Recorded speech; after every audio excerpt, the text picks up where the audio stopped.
Hey friends, and welcome back to my kitchen. Today I am going to be continuing my Canning Chronicles by canning up some absolutely delicious honey balsamic Brussels sprouts. Trust me, you're going to want to stick around for this one.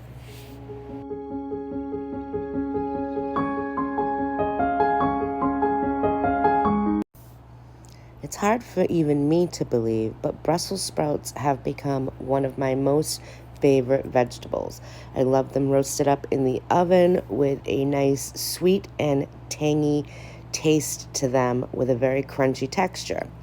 The Brussels sprouts that I get come from my local mercantile, and they actually come from the Netherlands. As you can see, they are a very small Brussels sprout, which is how I prefer them.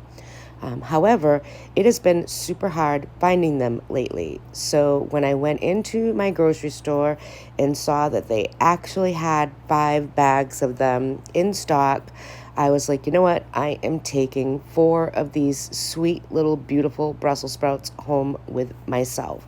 Now, I didn't want to freeze them, and I was trying to come up with a way to can them. So I started researching on YouTube canning Brussels sprouts, and one of my absolute favorite channels came up linked first for the recipe, and that was Rachel at that 1870s homestead. She decided to can up some Brussels sprouts, and her recipe intrigued me.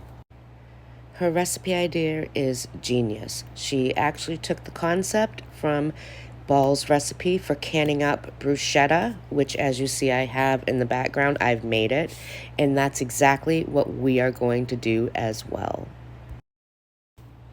Now, before I start this, I want to give the same disclaimer that Rachel did, in that is that this is not a USDA approved recipe. However, I am using the exact same ingredients Ball does approve for canning their bruschetta.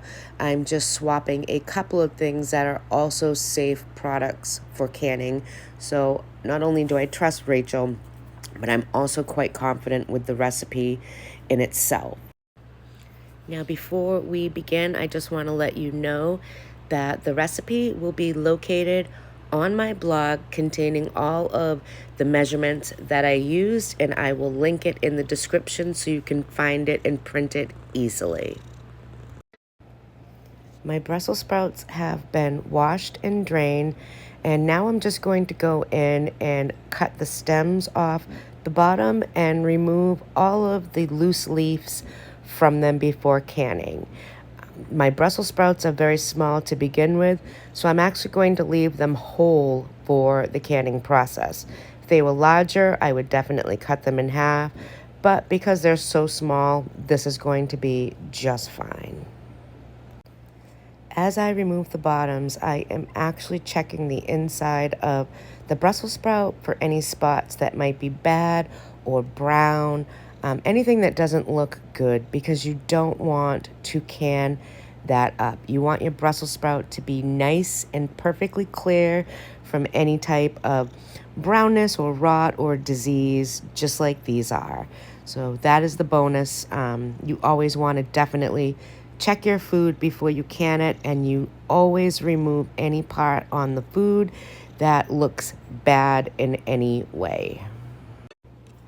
Just to show you what I mean, here in this Brussels sprout, I found some brown spots. They were on the outside, but they were also on the inside, and I don't want to can that in my jar. That can cause problems while it's sitting on the shelf.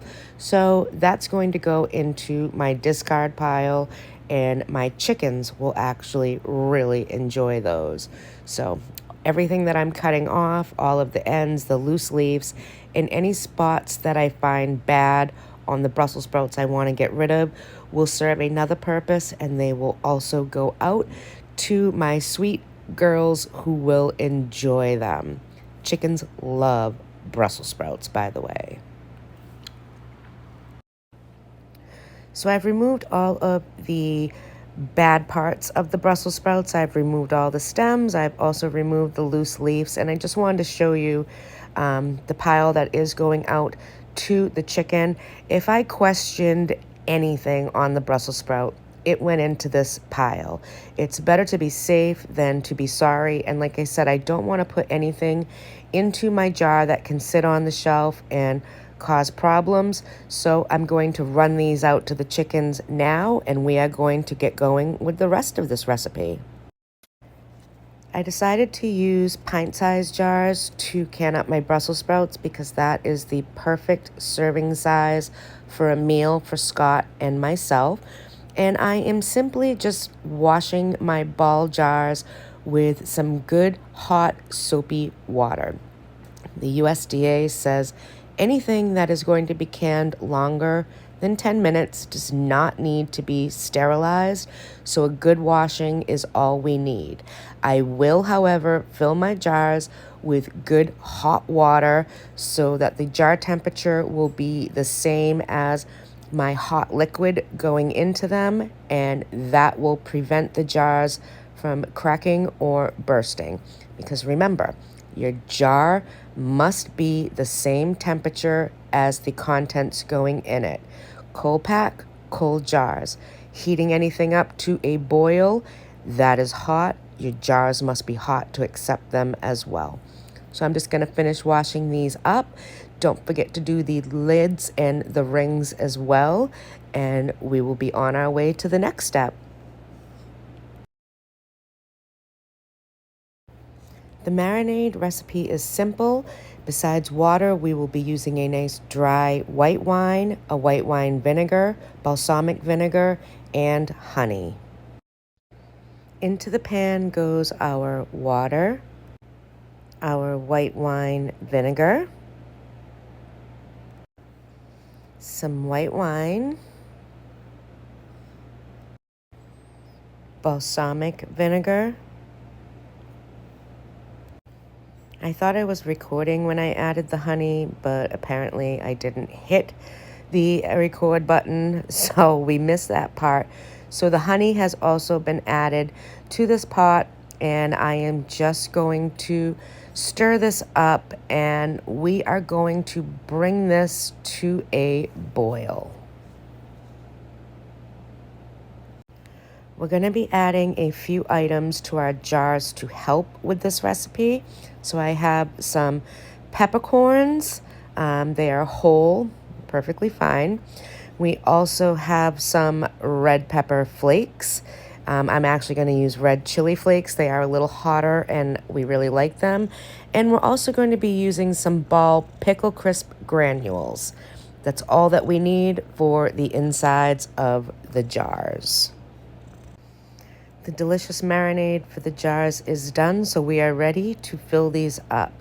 First thing I'm going to do is I'm going to drop about 4 or 5 peppercorns into each pint-sized jar on the bottom.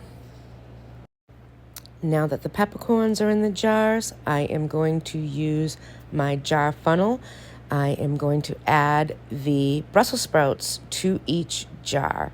And I am going for a 1-inch headspace. And I will tell you this tip now since I've already made them. Stuff the jars really good. Pack them down hard. Otherwise, you will get a little floating in the jar like I did. Still fine, but really pack those Brussels sprouts in there. Do not be afraid. Just remember to leave that 1-inch headspace. My jars are all packed, and now I am going to carefully ladle in that very hot marinade into each jar. Again, I'm going to leave that 1-inch headspace.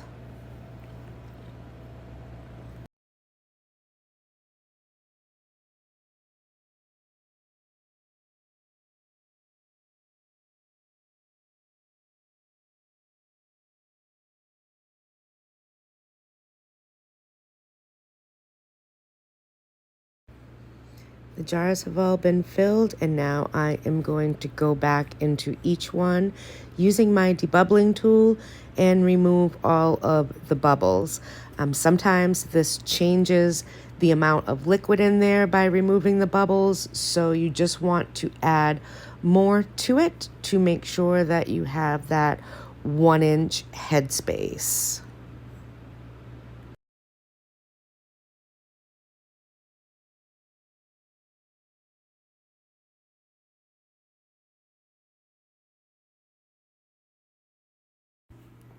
Now I'm just going to add a few of my pepper flakes to each jar as well. And we're also going to add a little pickle crisp to each jar as well. And that's it. Once that's in, the jars are ready to be sealed and processed.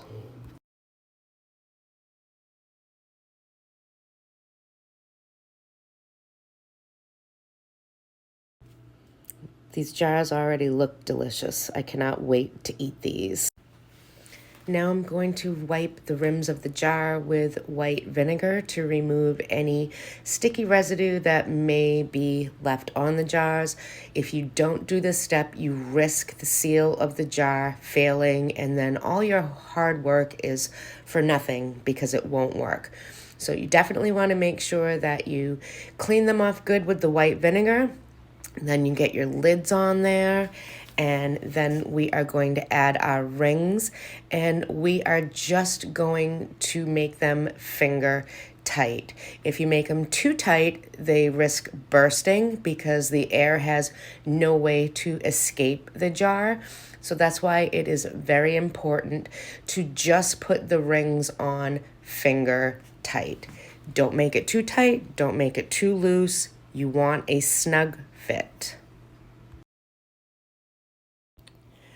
I've got all my jars in my water bath, and I am going to bring this up to a boil. Once it boils, then I will start my timer for 10 minutes. I'm just doing pints, so it's 10 minutes. Quarts would be 15. My jars have finished processing, and I have removed them from the water bath. Look at how gorgeous and tasty these jars look. This was the floating I was talking about in the beginning. I thought I packed my Brussels sprouts really good, but I didn't pack them tight enough. So I had a little bit of floating on them, but it doesn't matter. They are still going to be delicious and tasty and a great addition to my shelf. I love the colors inside of these jars. You will too. You'll also love the flavor. Trust me on that one. Our jars have finished processing, and they are gorgeous. Now for me, when it comes time to consume these, I will drain the liquid into a saucepan, reserving it, and I will roast my Brussels sprouts in an oven of about 450 degrees to crisp them up nicely. I will take the liquid in the saucepan and heat it up and reduce that down. It makes a lovely addition to put over the Brussels sprouts. It's also quite tasty on chicken and on your potatoes. So I will use every part of this jar. Well, thank you for hanging with me in the kitchen today as we took our cue from that 1870s homestead and we canned up our own honey balsamic Brussels sprouts. If you're new to my channel, you might want to consider hitting that subscribe button. I do make a new video every week, and you never know what it's going to be about. But one thing's for sure, it is always about creating my handmade home one day at a time. If you hit that bell, you will always be notified every time I upload new content, and you will never miss anything. Again, thank you so much for hanging out at our homestead today in my kitchen, canning up some Brussels sprouts. I love this time of a year. I love my Canning Chronicles, and I can't wait to do another one with you guys real soon. Thanks again for stopping by the homestead, and